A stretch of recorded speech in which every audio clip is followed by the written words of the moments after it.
नमस्कार दोस्तों, आप देख रहे हैं K9 मीडिया और इस समय नगर निकाय चुनाव को लेकर काफ़ी हंगामा है और इसी हंगामे के बीच हमारे साथ मौजूद हैं चांद सांगवान जी, जो कि सूरज सांगवान के भाई हैं और कह सकते हैं कि एक गोहाना चेयरमैन नगर परिषद में चेयरमैन पद के चेयर इनके पास है और अब जो है वो सत्ता की कुर्सी ये लेके आना चाहते हैं। सत्ता की कुर्सी जो है वो सांगवान परिवार में आ सकती है, देवीपुरा के लोगों की हो सकती है, क्योंकि देवीपुरा आज ऐसा एक मंच बन गया है जिस नेता को देखो वही देवीपुरे पे हक जता रहा है। चांद भाई, आप क्या मानते हैं इस बारे में?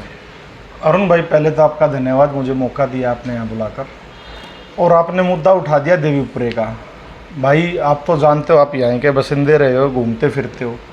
देवीपुरे की ओर पहले कोई ध्यान देता था क्या? कोई नहीं ध्यान देता था। चेयरमैन को देख लो, दूसरे चेयरमैन को देख लो, राजकुमार सैनी जी को देख लो। पहले बात करता हूँ मैं राजकुमार सैनी जी की। एमएलए का चुनाव हुआ, भरपूर सपोर्ट दिया देवीपुरे ने, बहुत ज़्यादा। चलो चुनाव हार गए, क्या उनका धन्यवाद करने का हक नहीं बनता था कि धन्यवाद तो करे कम से कम उन लोगों ने जिनका साथ दिया है। और आज फिर आ गए, भाई फिर वोट दो मुझे। भाई कब तक देवीपुरा इनकी बातों में फंसता रहेगा? अब नहीं फंसने वाला। दूसरी बात, हाल के चेयरमैन की उठा लो, जेल बना रखी है, जेल बिल्कुल। चुनाव में तो कह रहे हैं, अब कहने लग गए हैं कि हम कराएंगे, लेकिन अब तक क्यों नहीं कराई?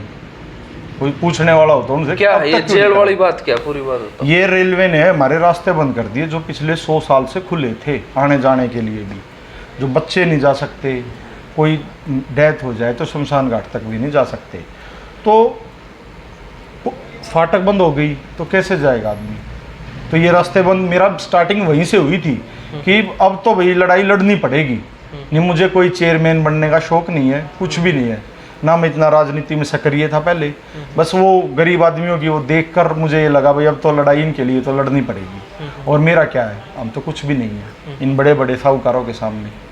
तो यही है भैया, अब बरसाती मेंढक आ रहे हैं देवीपुरे में अपनी राजनीति रोटी सेकने, वोट लेंगे, भाग जाएंगे, फिर यहाँ दिखेंगे भी नहीं। कोई तीनों में से कोई भी नहीं दिखेगा।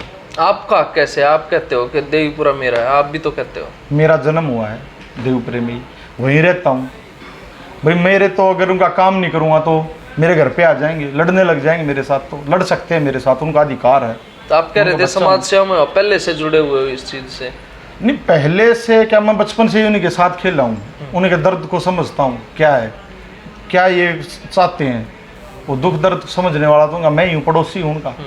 और ये बाहर से आने वाले 1-2 दिन में प्रोग्राम कराते हैं, फोर्स डाल के तो प्रोग्राम करा रहे हैं। कोई ठेकेदार है बेचारा, उस पर फोर्स डाल देते हैं, किसी के प्रकार का करा प्रोग्राम करा, हमारा ये करा। तो ऐसे काम नहीं चलता। पैसे देकर प्रोग्राम कराने, पैसे दे के प्रोग्राम करा रहे हैं बिल्कुल। नहीं तो एक बात बताओ, ओपन वो होते तो उनको पहले ही नहीं बुला लेते, है ना? तो मुझे क्यों वो कहते आप आगे आओ? ये सोचने की बात है। तो मतलब आपका दर्द होया जब आपने देवीपुरे की गरीब जनता का हाल देखा, रास्ते बंद हो गए, फाटक बंद हो जाए है, शमशान तक जाने का रास्ता नहीं, और भी समस्या थी। जो अभी चेयरमैन हो तो कह रहे देवीपुरे में हमने बहुत सुंदर पार्क बना दिया, गंदगी होती थी। नहीं, वो बात उनकी ठीक है, पार्क तो बने हैं, लेकिन पार्क में भी गोदाम पास हो रहे हैं। बताओ क्या करें? लोगों को डर सता रहा है कि अभी अपना नहीं बनाया तो ये गोदाम बन गए तो हम तो बिल्कुल ही ख़त्म हो जाएंगे। अच्छा। तो हमारा पहला मुद्दा यही रहेगा, रास्ते खुलवाने के लिए हम अपनी जी तोड़ प्रयास करेंगे। गोदाम नहीं बनने देंगे वहाँ पे, चाहे हमने आंदोलन करने पड़े। बैठ जाएगी देवीपुरे की जनता, लेकिन गोदाम नहीं बनने देगी वहाँ पे। एक ही तो पार्क ही तो था हमारे पास, और था क्या? लोग ये कहते थे, ये इनमें से कोई मैं नाम नहीं लूँगा पर्टिकुलरली, लेकिन ये कहते थे देवीपुरा तो गंद है। आज उस गंद में ही सभी को जाना है, सभी को देवीपुरा चाहिए। कई कॉलोनियां हैं, गांधीनगर, शिवनगर, देवीपुरा, खटीक बस्ती, मतलब बहुत सारी ये कॉलोनियां हैं। कहते हैं कि इनको भाई ये जो एरिया है, हक जता रहे हैं कि वोट किसकी हैं, कोई दर्द कोई इनके महसूस नहीं कर रहा है। देखिए अरुण भाई, देवीपुरा और गांधीनगर ये दोनों एक दूसरे से जुड़े हुए हैं। वहाँ के लोग वहाँ आते हैं और वहाँ के लोग वहाँ आते हैं। हमारा तो जैसे पहले होता था, कोई बड़े राजा छोटे कबीलों पे अटैक करते थे, कई कबीले इकट्ठे होकर उसको रोकते थे। तो हमारा तो उसी प्रकार का रिश्ता है गांधीनगर से भी। आज देवीपुरे को उसकी ज़रूरत है, तो मुझे पूरा विश्वास है गांधीनगर हमारे साथ आएगा और हम बढ़ चढ़ कर इस लड़ाई को, मिलजुल कर लड़ाई को जीत लेंगे। कैसे भरोसा दिलाओगे गोहाना की जनता को, आपको वोट क्यों दें? भाई मुझे वोट देने के और किन को दें? ये तो बड़े बड़े राक्षस हैं, ये कैसे? आग बका लेंगे लोगों को। लेकिन लोग अब इतने पागल नहीं रहे हैं कि देखते हैं वो सब कुछ। तो जब तोल कर मरोड़ कर जब वोट दे रहा है आज की पब्लिक, ऐसे नहीं देता। तो आप गए लोगों के बीच क्या लग रहा है, बात करते होगे कि क्या निकल के आ रहे हैं? निकल के तो यही आ रहा है भाई, वही एक तरफा माहौल है, बिल्कुल कोई नहीं है टक्कर। तो सूरज के नाम के चल रही लहर पूरी। देखो सूरज चमकेगा, चमकेगा। बिल्कुल चमकेगा, और सूरज के प्रकाश से उजाला होगा, बिल्कुल अंधेरा खत्म कर देंगे। और वो जो कुर्सी का जो निशान मिला आपने, उस पर सूरज ने बिठा दोगे? देखिए ये तो एक गॉड का, भगवान का संकेत है। चेयर आ गई है, मैन बिठाना है। अच्छा। इसको भी समझना पड़ेगा। तो क्या कहोगे, गोहाना की जनता से क्या अपील करोगे? देखिए गोहाना की जनता से मेरा एक ही निवेदन है, समझें, इनकी बातों में मत फंसे। ये आज आए हैं फिर नहीं आएंगे, ये जात पात का कार्ड खेलते हैं और कुछ भी नहीं है। ये किसी के काम नहीं कर सकते कुछ भी। ये अपने अपने जो उनके पास में रहते हैं ना, जो उनके वो चमचा बोलूँगा मैं, बिल्कुल सीधा बोलता हूँ, जो चमचे रहते हैं उन्हीं के काम करते हैं। आज देख लेना तुम, इनके जो साथ मिलते हैं उनका क्या कितना बेहतर हो रहा है, जो उनके साथ रह के काम करते हैं। और जिन्होंने उनका सपोर्ट करा उनकी क्या पूछने भी आते हो तो क्या करते हैं, सिर्फ आज वोट के लिए उन्हें याद कर रहे हैं, और ऐसा कुछ भी नहीं है। क्या बात है, बहुत अच्छा एक मैसेज दिया है। कहीं ना कहीं आप लोभ से ऊपर उठ के सही उम्मीदवार को चुने, गोहाना के विकास के लिए वोट करें।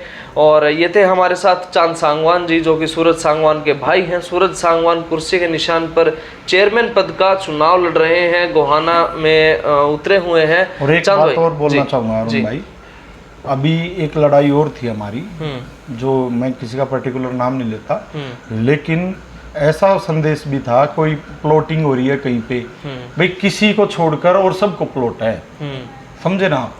मतलब उन्हें तो प्लॉट भी नहीं है यहाँ पे। मतलब ऐसा हुआ है, कम्युनिटी को टारगेट करके भी लोग चीज करते हैं। बिल्कुल बिल्कुल, कम्युनिटी को टारगेट कर चीज ये सब हुआ है, और हम तो प्रॉपर्टी से भी जुड़े तो हुए हैं, पता है। अब जवाब देना है इनको। हाँ, अब इनको जवाब ले लेंगे, टाइम आ गया है। क्या बहुत बुलंद इरादे हैं चांद सांगवान के, और देखा आपने किस तरह से अपनी बात रखी इन्होंने।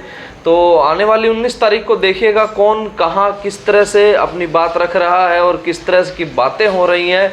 तो नगर निकाय चुनाव को लेकर हर अपडेट आपको K9 मीडिया पे मिलती रहेगी।